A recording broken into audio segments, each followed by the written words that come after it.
رب کا ہے فرمان، اس پہ جا قربان، پیغام قرآن، پیغام قرآن۔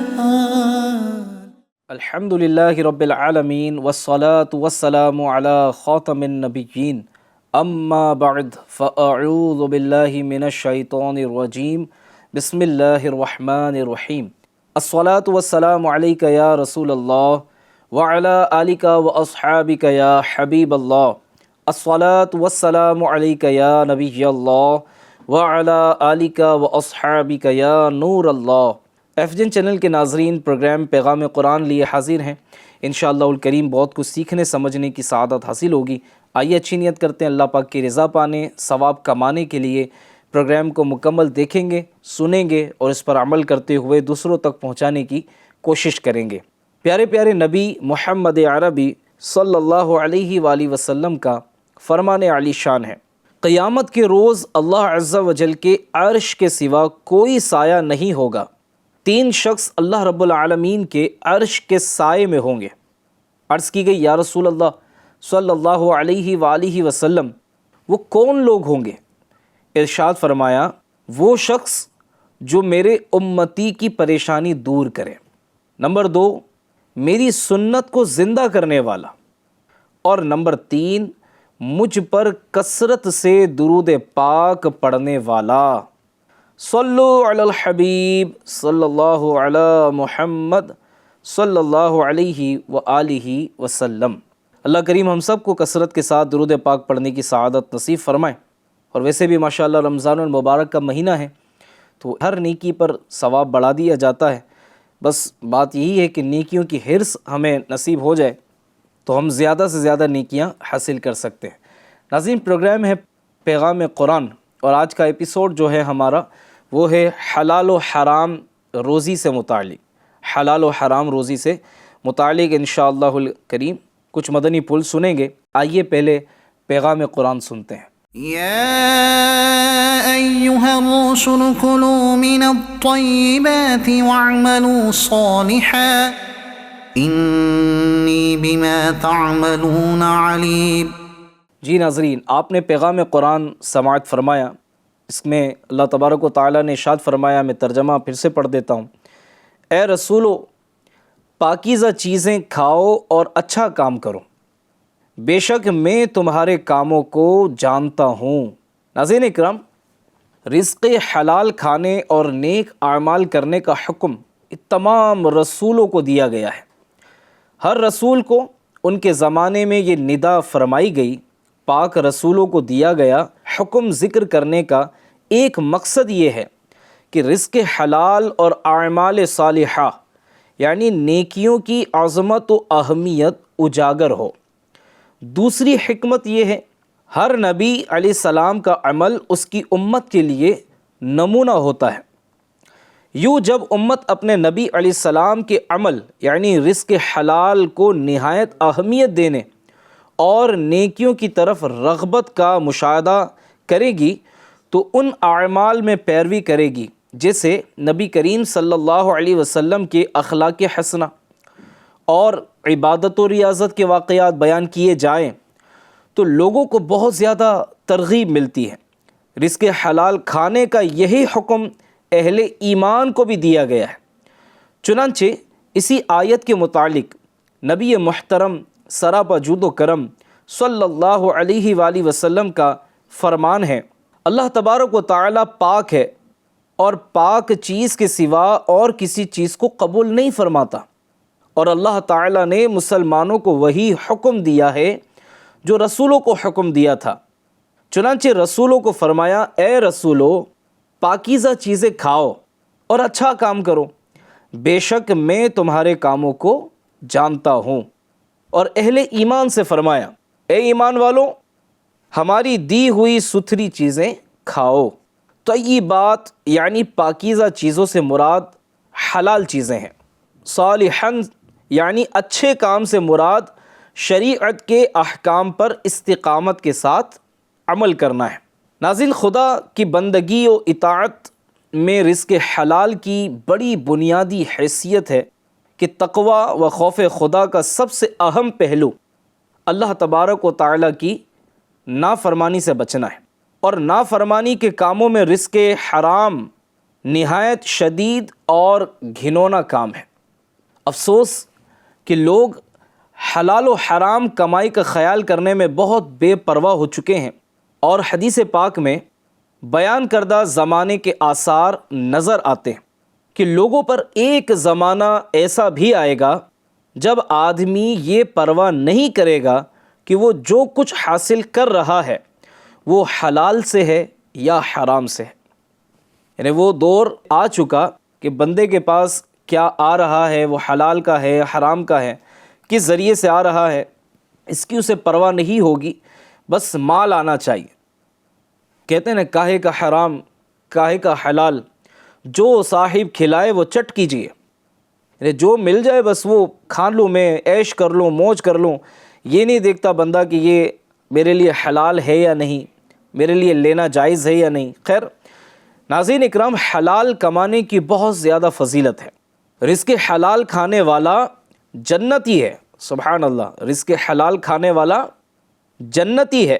چنانچہ نبی اکرم صلی اللہ علیہ وآلہ وسلم نے فرمایا، جو شخص پاکیزہ یعنی حلال چیز کھائے اور سنت کے مطابق عمل کرے اور لوگ اس کے شر سے محفوظ رہیں تو وہ جنت میں داخل ہوگا۔ سبحان اللہ، کیا کیا خوبیاں بیان کی گئی؟ حلال چیز کھائے، سنت کے مطابق عمل کرے، اس کے شر سے لوگ محفوظ ہوں، اس کی وجہ سے کسی کو تکلیف نہ پہنچتی ہو کسی بھی ذریعے سے، تو وہ جنت میں داخل ہوگا۔ سبحان اللہ۔ ناظرین، رزق حلال کھانے والے کی دعائیں بھی قبول ہوتی ہیں۔ بہت سے لوگ اس بات کی شکایت کرتے ہیں، ہم ایک عرصے سے دعا مانگ رہے ہیں، ہمارے مسائل حل نہیں ہو رہے، بیماریاں دور نہیں ہو رہی، پریشانیاں دور نہیں ہو رہی، کام بن نہیں رہے۔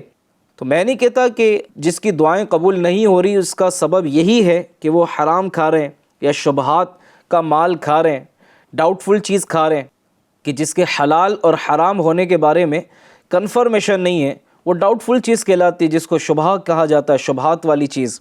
تو میں یہ نہیں کہہ رہا کہ سارے ہی اس طرح کھاتے ہوں گے، لیکن ایک بات آپ کے سامنے بیان کر رہا ہوں کہ اگر ہماری دعائیں قبول نہیں ہو رہی تو ہمیں اپنے لقموں کو، ہم جو کھا رہے ہیں لقموں کو چیک کر لینا چاہیے کہ میں جو کھا رہا ہوں آیا یہ پاکیزہ ہے یا نہیں ہے، یہ حلال ہے یا نہیں، یہ میری ملکیت کی چیز ہے یا نہیں ہے، اس لقمے پر، اس مال پر، اس چیز پر میرا حق بنتا تھا یا نہیں۔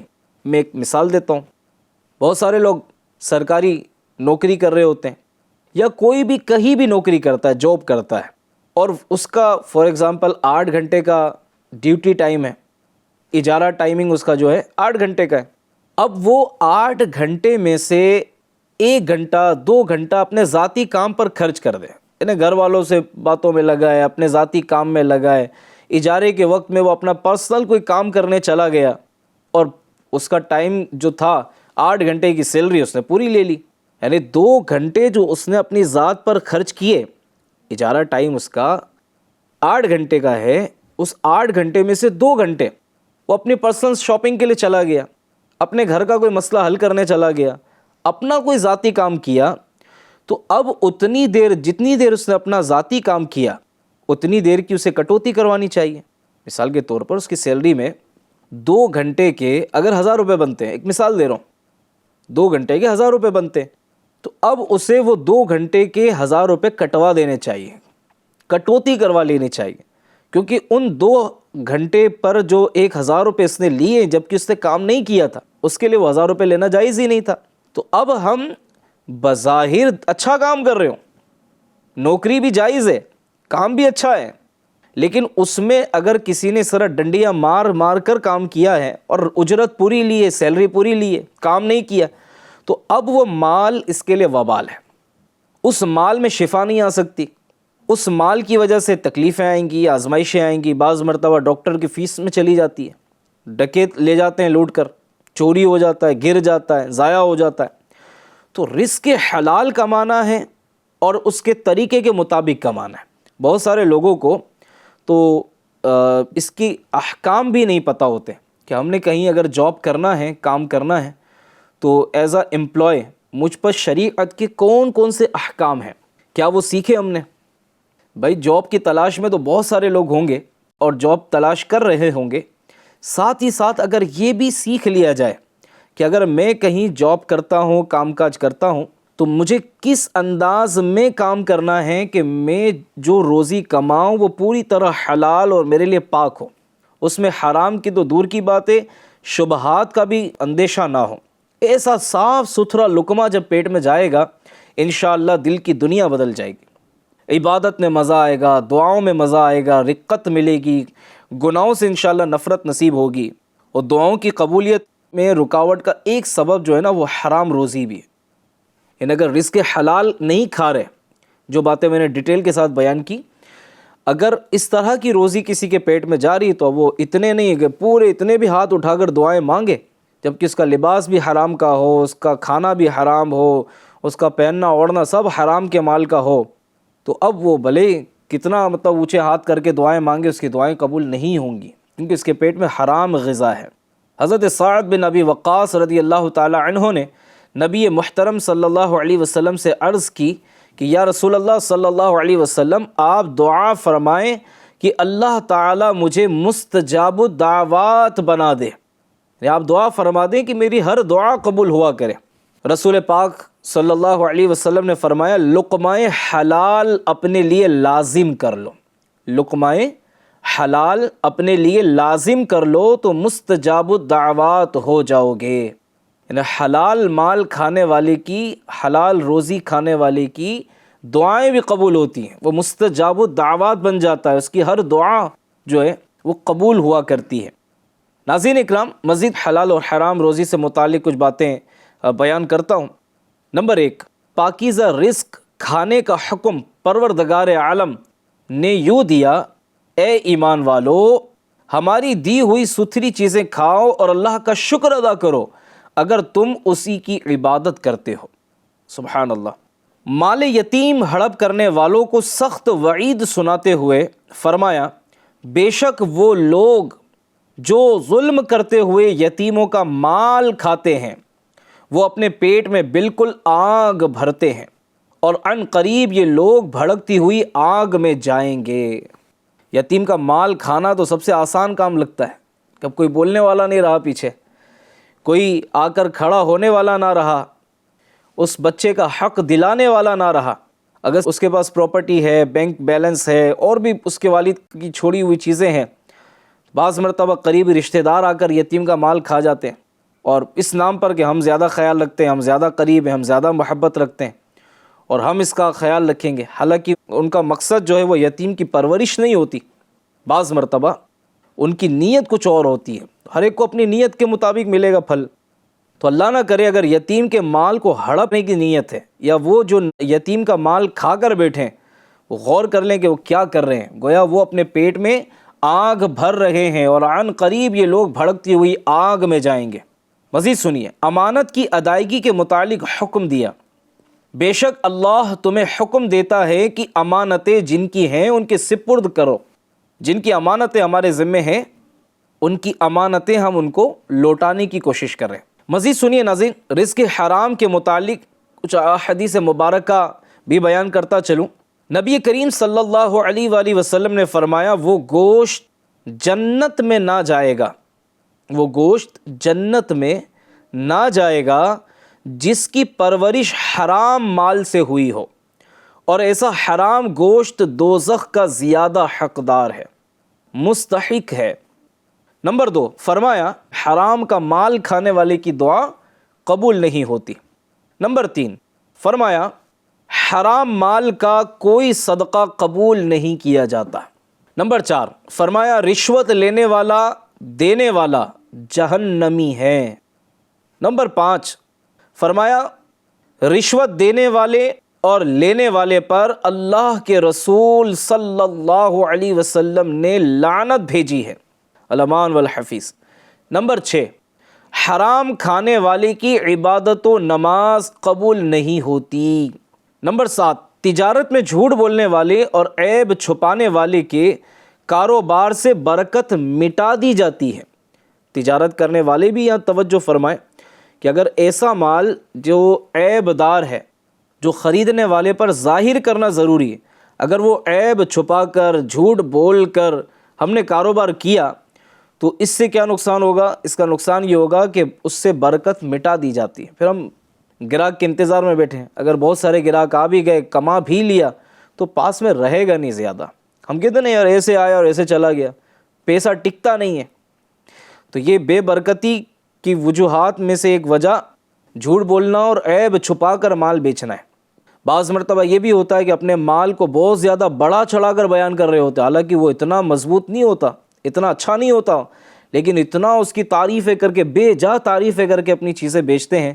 اس سے بھی علماء نے منع کیا ہے کہ خرید و فروخت میں بلا وجہ اپنی چیز کی بہت زیادہ تعریف بھی نہیں کرنی چاہیے۔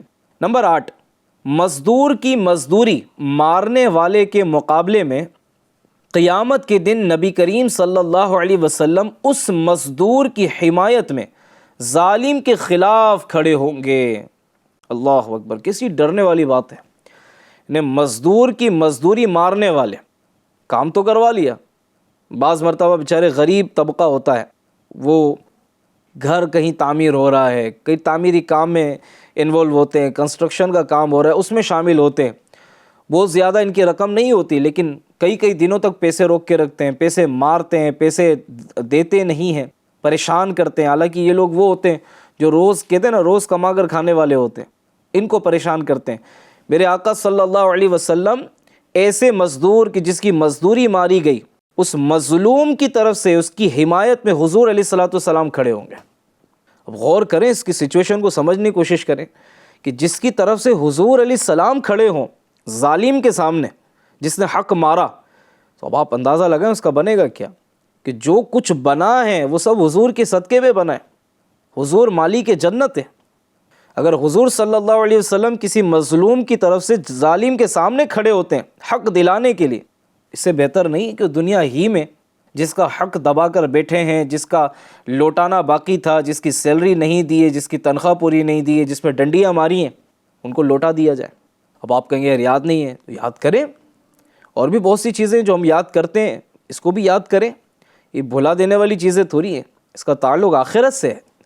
کیا بنے گا ہمارا اگر قیامت کے دن ہم سے اس مال کے بدلے میں نیکیاں لے لی گئیں تو ہمارا کیا بنے گا؟ نیکیاں ہمارے پاس ہے نہیں، وہ جو ہیں اگر وہ بھی کسی کا حق مارنے، حق دبانے، ظلم و زیادتی کرنے، یتیم کا مال کھانے، اس طرح کے معاملات کی وجہ سے چلی گئیں تو ہمارا کیا ہوگا؟ اعلیٰ حضرت رحمۃ اللہ تعالیٰ علیہ فرماتے ہیں، جس نے دنیا میں کسی کے ناحق 3 پیسے دبائے، 3 پیسے دبائے، قیامت کے دن 700 با جماعت نمازیں اسے دینی پڑیں گے۔ وہ آپ غور کر لیں، 3 پیسے کا تو خیر اب وہ زمانہ چلا گیا، لیکن اگر سمجھنے کے لیے بات کریں، کوئی کسی کے 3 روپے دبا کر بیٹھ جائے تو قیامت کے دن 3 روپے کے بدلے میں، 3 پیسے کے بدلے میں اسے 700 با جماعت نمازیں جو قبول ہوئی وہ دینی پڑ جائے گی۔ تو حقوق العباد کا معاملہ اتنا آسان نہیں ہے ناظرین۔